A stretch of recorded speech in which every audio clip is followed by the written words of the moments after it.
টানা 6.5 ঘন্টা হতে চলল এই মাইলস্টোন কলেজের 5 নম্বর ভবনে অবরুদ্ধ অবস্থায় রয়েছেন সরকারি উপদেষ্টা আসিফ নজরুল এবং প্রেস সচিব শফিকুল আলম, আজাদ মজুমদার এবং ফয়েজ আহমেদ। আমি অমৃত বলঙ্কি দাঁড়িয়ে রয়েছে মাইলস্টোন কলেজের ঠিক মাঠে, যেখানটায় গতকাল দুপুরের পরে 1:05 পরে বাংলাদেশ বিমান বাহিনীর একটি যুদ্ধ বিমান বিধ্বস্ত হয়।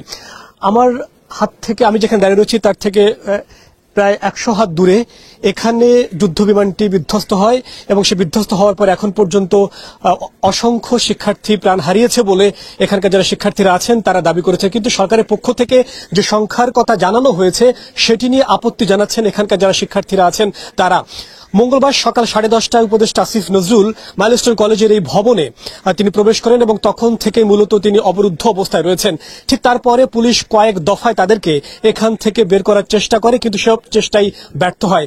বেলা 3:03 দিকে আমি এখানে এসে দেখেছি কয়েকশো পুলিশ সদস্য তারা এই স্কুল মাঠে এসে প্রবেশ করেন এবং উপদেষ্টা প্রেস সচিব যারা রয়েছেন তাদেরকে বের করার চেষ্টা করেন, কিন্তু সেই চেষ্টা ব্যর্থ হওয়ার পর 3:46 দিকে উপদেষ্টা আসিফ নজরুল, প্রেস সচিব শফিকুল আলম, আজাদ মজুমদার এবং ফয়েজ আহমেদ তাদের গাড়ি পেছন দিকে এসে ঠিক 5 নম্বর ভবনে আবার তারা প্রবেশ করেন। শিক্ষার্থীরা এই মুহূর্তে কলেজের মূল ফটকের বাইরে তারা রাস্তা অবরোধ করে রেখেছেন এবং সেখানে তারা স্লোগান দিচ্ছেন।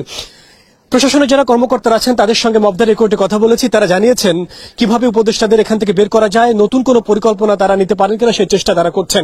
এখানে কয়েকজন কর্মকর্তার সঙ্গে আমি কথা বলেছি, তারা চেষ্টা করছেন হেলিকপ্টারে করে তাদেরকে এখান থেকে বের করা যায় কিনা সেই পরিকল্পনা নেওয়া হচ্ছে এবং সেই চেষ্টা চালানো হচ্ছে। আমরা এখানে প্রায় 2 ঘন্টা আগে যখন এসেছি তখন যে পরিস্থিতি ছিল, সাদা চোখে মনে হচ্ছিল হেলিকপ্টার ছাড়া কোনোভাবে এখান থেকে তাদেরকে বের করা যাবে না, কিন্তু তারপরে প্রশাসন প্রায় 1000 খানেক পুলিশের উপস্থিতিতে উপদেষ্টা এবং প্রেস সচিবদের বের করার চেষ্টা করে, কিন্তু সেই চেষ্টা স্বভাবতই ব্যর্থ হয়।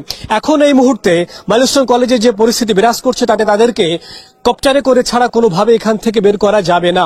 প্রশাসন চেষ্টা করছে যে সন্ধ্যার আগ মুহূর্তে যদি শিক্ষার্থীরা বাসায় ফিরে যায়, তাদের হোস্টেলে ফিরে যায়, তাহলে রাস্তা ফাঁকা হয় কিনা, তখন উপদেষ্টাদের বের করা যায় কিনা সেই চেষ্টা এখন পর্যন্ত তারা করছেন। কিন্তু কয়েকজন প্রশাসনের যে ঊর্ধ্বতন কর্মকর্তারা আছেন তারা নাম প্রকাশ না করার শর্তে আমাকে জানিয়েছেন হেলিকপ্টারে করে বের করা যায় কিনা সেটিও তারা প্রস্তাব দিয়েছেন, কিন্তু সরকারের উচ্চ পর্যায় থেকে সেই সিদ্ধান্ত কিংবা সেই অনুমতি এখনো পর্যন্ত মেলেনি।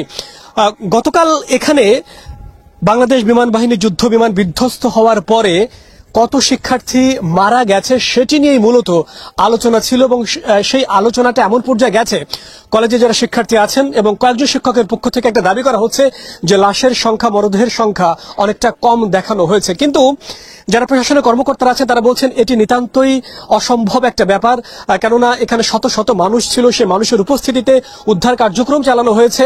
অন্যদিকে শিক্ষার্থীরা যেটা বলছেন দুপুরের পর থেকে তাদেরকে এখানে প্রবেশ করতে দেওয়া হয়নি এবং তারা নিজ চোখে যেটা দেখেছেন তাতে তাদের কাছে মনে হয়েছে শিক্ষার্থী যারা প্রাণ হারিয়েছে সেই সংখ্যাটা সরকারি সংখ্যার চেয়ে অনেক বেশি হবে বলে তারা দাবি করেছেন। কিন্তু এখন পর্যন্ত আমরা সকাল থেকে যখন এখানে এসেছি ঠিক কত শিক্ষার্থী প্রাণ হারিয়েছেন কিংবা এখনো পর্যন্ত যারা নিখোঁজ রয়েছেন তেমন একটা অভিভাবক কিন্তু আমাদের চোখে পড়েনি। মাত্র 3 থেকে 4 জনকে আমাদের যারা সহকর্মীরা আছেন, অন্যান্য সাংবাদিকেরা যারা সকালে এখানে এসেছেন তাদের সঙ্গে কথা বলে জানার চেষ্টা করেছি যে এমন কোন অভিভাবক এসেছেন কি না যাদের শিক্ষার্থীদের সকাল থেকে এখন পর্যন্ত তারা পাননি কিংবা গতকাল থেকে এখন পর্যন্ত তারা পাননি। এমন তারা আমাদেরকে যেটি জানিয়েছেন 3 থেকে 4 জন হবে তাদের অভিভাবকেরা এখানে এসেছেন এবং তারা বলছেন গতকাল তারা বিভিন্ন হাসপাতালে খোঁজ করেছেন এবং এখন পর্যন্ত এই যে মাইলস্টোন কলেজে তারা এসেছেন এবং এখানেও এসেও তারা তাদের শিক্ষার্থীদের খোঁজ খবর পাননি। একজন শিক্ষকের একটা বক্তব্য ইতিমধ্যে ভাইরাল হয়েছে এবং তিনি তুমুলভাবে সমালোচনার মুখে পড়েছেন। তিনি গণমাধ্যমে বলছেন যে যখন বিমানটি বিধ্বস্ত হয় তখন স্কুল আসলে ছুটি হয়ে গিয়েছিল এবং ছুটি হওয়ার 10 থেকে 15 মিনিট পরে বিমানটি এখানে বিধ্বস্ত হয় এবং তিনি দাবি করছিলেন যে ক্লাসরুমে খুব একটা বেশি শিক্ষার্থী ছিলেন না, কিন্তু তিনি যেভাবে বলছিলেন যে খুব একটা বেশি শিক্ষার্থী ছিলেন না, এটি শিক্ষার্থীদের আবেগকে প্রভাবিত করেছে এবং গোটা দেশ যে একটা শোকার্ত অবস্থায় রয়েছে, শিক্ষক কিভাবে বলতে পারেন যে খুব একটা বেশি শিক্ষার্থী মারা যাননি, এটি নিয়ে তিনি সমালোচনায় পড়েছেন। কিন্তু তিনি হয়তো এটাই বোঝাতে চেয়েছিলেন সরকারিভাবে যে সংখ্যাটা বলা হয়েছে সেই সংখ্যার হয়তো খুব একটা বেশি মারা যাননি, কিন্তু এই যখন অবস্থা সরকারের পক্ষ থেকে বলা হচ্ছে শিক্ষার্থীরা হয়তো আবেগে বলছে যে অনেক বেশি শিক্ষার্থী মারা যাচ্ছে। কিন্তু আমি অমৃত বলঙ্কি গতকাল কয়েকজন শিক্ষার্থীর সঙ্গে কথা বলছিলাম, তারা আমাকে যেটি বলেছেন তারা যে অবস্থা দেখেছেন তারা যেটি দেখেছেন যে তারা যে কয়েকটা মরদেহ এখান থেকে বের করতে দেখেছেন, তাতে তাদের কাছে মনে হচ্ছিল এখানে অন্তত 100 শিক্ষার্থী প্রাণ হারিয়েছে। কিন্তু দেখুন, এটি আসলে একটা দাবি, দুপক্ষের থেকে নানা প্রকারের দাবি আসলে আসছে। শিক্ষার্থীরা তাদেরকে বন্ধু হারিয়েছে, কেউ সহপাঠী হারিয়েছে, এবং তারা চোখের সামনে দেখেছে অন্তত 10 থেকে 15টি মরদেহ। এই যে ঠিক জায়গাটা আমি যেখানে দাঁড়িয়ে রয়েছি তার থেকে অন্তত প্রায় 100 হাত পেছনে ওই জায়গাটায় গতকাল বিমান বিধ্বস্ত হয়েছে এবং সেখান থেকে পোড়া মরদেহ বের করা হয়েছিল। শিক্ষার্থীরা তারা যেটি দেখেছেন এবং দেখার পরে তারা যেটি বলেছেন যে যারা মারা গেছেন তাদের সংখ্যাটা আসলে অনেক বেশি হওয়ার কথা, কিন্তু সরকারিভাবে সেই সংখ্যাটা আসলে লুকানো হচ্ছে। কিন্তু প্রশাসনের পক্ষ থেকে বারবার দাবি করা হচ্ছে এটি তাদের পক্ষে নিতান্ত অসম্ভব। এবং সেই কেননা যখন যাদেরকে এখানে প্রবেশ করতে দেওয়া হয়েছিল অনেক শিক্ষক ছিলেন, অনেক শিক্ষার্থী ছিলেন, অসংখ্য মানুষ সেখানে ছিলেন, তাদের সামনে আসলে মরদেহগুলো উদ্ধার করা হয়েছে। এই যে একটা আলোচনা, এই যে একটা বিরোধ এবং এই যে একটা মতবিরোধ, এটি নিয়েই মূলত প্রশাসনের সঙ্গে শিক্ষার্থীদের একটা বিরোধ দেখা দিয়েছে। এবং তারপরে সকাল 10:30টায় সরকারি উপদেষ্টা আসিফ নজরুল তিনি শিক্ষার্থীদের সঙ্গে তিনি বলছেন তার ভাষায় তিনি একজন আপনজন হয়ে এই স্কুল অ্যান্ড কলেজে প্রবেশ করেন এবং তাদের সঙ্গে কথা বলার চেষ্টা করেন, কিন্তু বিক্ষুব্ধ শিক্ষার্থীরা, শোকাহত শিক্ষার্থীরা তাকে অবরুদ্ধ করে রাখেন। আসিফ নজরুলের 5 থেকে 10 মিনিট পরে শফিকুল আলম তিনি প্রবেশ করেন, তার সঙ্গে আমরা দেখেছি আজাদ মজুমদার, ফয়েজ আহমেদকেও মাইলস্টোন স্কুল অ্যান্ড কলেজে আমরা দেখেছি। এবং তারা এখন পর্যন্ত এই 5 নম্বর ভবনে, এখন স্ক্রিনে আপনারা যে জায়গাটা দেখতে পাচ্ছেন তার ঠিক পেছনে 5 নম্বর ভবন, সেখানে তারা অবরুদ্ধ অবস্থায় রয়েছেন। এবং তাদেরকে বের করতে নতুন কোনো পরিকল্পনা সরকারের পক্ষ থেকে, প্রশাসনের পক্ষ থেকে নেওয়া হয় কিনা সেটি মূলত আমরা দেখবার অপেক্ষায় রয়েছে। এবং এখানকার দায়িত্বে যারা রয়েছেন ঊর্ধ্বতন কর্মকর্তারা, তারা নাম প্রকাশ না করার শর্তে বলেছেন তারা আসলে নতুন কি পরিকল্পনা নেওয়া যেতে পারে বা নেওয়া যায় সেই পরিকল্পনা তারা করছেন।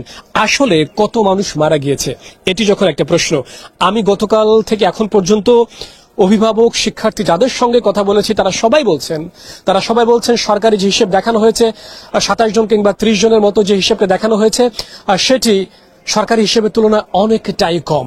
এখন সরকারের পক্ষ থেকে যেটি বলা হচ্ছে লাশের সংখ্যা কিংবা মরদেহের যে সংখ্যা সেটি তারা আসলে গোপন করার কোনো সুযোগ ছিল না, কিন্তু শিক্ষার্থীরা বারবার যেটি বলছেন এই সংখ্যাটা কেন আসলে কমিয়ে দেওয়া হয়েছে সেটি তাদের দাবি, এবং প্রকৃত সংখ্যা যেন দ্রুততম সময়ের ভেতরে ঘোষণা করা হয় সেই দাবি তাদের পক্ষ থেকে উঠেছে।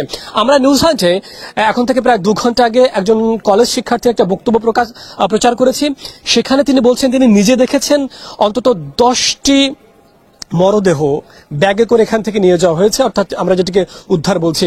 এবং আরো যে আমি গতকাল একজন আফসার সদস্যের সঙ্গে কথা বলছিলাম এবং তিনিও আমাকে বলছিলেন, তিনিও অসংখ্য, মানে তার ভাষায় আমি অসংখ্য বলছি, তিনি পরে হয়তো একটা জায়গায় তিনি সংখ্যা বলেছেন, তিনি বলছিলেন 10 থেকে 15টি মরদেহ তিনি উদ্ধার করেছেন এবং সেনাবাহিনীর হাতে তিনি তুলে দিয়েছেন।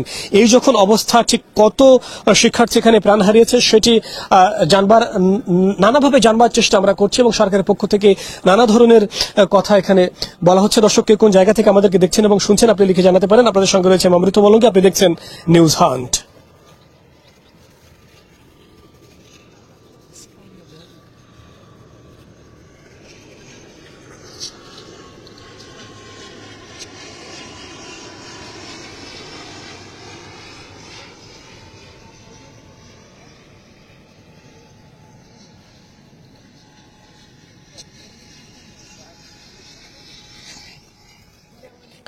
মাইলস্টোন কলেজের এই হচ্ছে সর্বশেষ অবস্থা। দর্শক, এখানে যে জায়গায় যে রুটে এই কলেজটা করা হয়েছে, স্কুলটা করা হয়েছে, এটি আসলে স্কুল হওয়ার মতো জায়গাই নেই।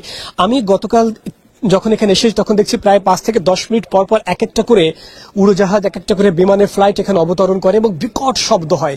এই শব্দের ভেতরে মাত্র 5 থেকে 10 মিনিট পর পর যদি এই শব্দ হয় এবং সেই রুটে যদি একটা শিক্ষা প্রতিষ্ঠান থাকে, তাহলে যারা শিক্ষার্থীরা রয়েছেন তাদের আসলে অবস্থা কি হয়। এখানে আসিফ নজরুল এবং উপদেষ্টা যারা অবরুদ্ধ রয়েছে তাদেরকে কিভাবে বের করা হয় এবং সেটি দেখবার জন্য আমরা রয়েছি। সর্বশেষ পরিস্থিতি জানতে আমাদের সঙ্গে থাকুন। শিক্ষার্থীদের মনোজগতে এই ধরনের ঘটনা, এই ধরনের দুর্ঘটনা বড় ধরনের তাদের মানসিক স্বাস্থ্যে প্রভাব ফেলতে পারে।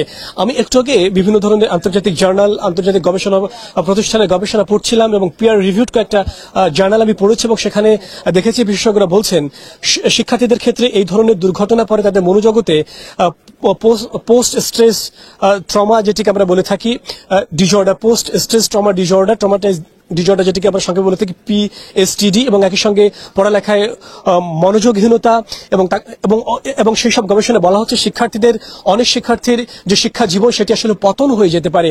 অনেক শিক্ষার্থী তাদের সারা জীবনের ট্রমাটা তারা নিয়ে তারা বয়ে বেড়াবে, এবং অনেক শিক্ষার্থী তাদের চোখের সামনে তাদের সহপাঠীদের, তাদের বেস্ট ফ্রেন্ডকে তারা হতাহত হতে দেখেছে, এবং সেই শিক্ষার্থীরা তাদের বাকি জীবনটা কি ট্রমা নিয়ে বাঁচবে সেটি আসলে সংখ্যা। এখন থেকে সরকার যদি এইসব শিক্ষার্থীদের কাউন্সিলিং এর কোনো উদ্যোগ না নেয় এবং তাদের পুনর্বাসন করবার কথা যদি আমরা বলি, তাদেরকে চিকিৎসার যে ব্যবস্থা সেটি যদি আমরা বলি, সেই ব্যবস্থাগুলো যদি এখন থেকে না নেওয়া হয়, তাহলে এই শিক্ষার্থীরা আর কোনোদিন তাদের শিক্ষা জীবনে ফিরতে পারবেন কিংবা ফিরলেও কতটা স্বাভাবিকভাবে তারা ফিরবেন সেটি নিয়ে কিন্তু সংখ্যা রয়ে গেছে। এই মুহূর্তে শিক্ষার্থীদের মানসিক স্বাস্থ্যটাই সবচেয়ে বড় আলোচনা আসার কথা, কিন্তু সেটি নিয়ে কিন্তু আলোচনায় আসা যাচ্ছে না। এ কারণে এই মুহূর্তে সরকারের বেশ কয়েকজন উচ্চ পদস্থ কর্মকর্তা তারা এখানে অবরুদ্ধ রয়েছে, এবং তাদেরকে কিভাবে বের করা হয়, কি পরিকল্পনা নেওয়া হয় সেটি আসলে দেখবার অপেক্ষায় আমরা রয়েছি।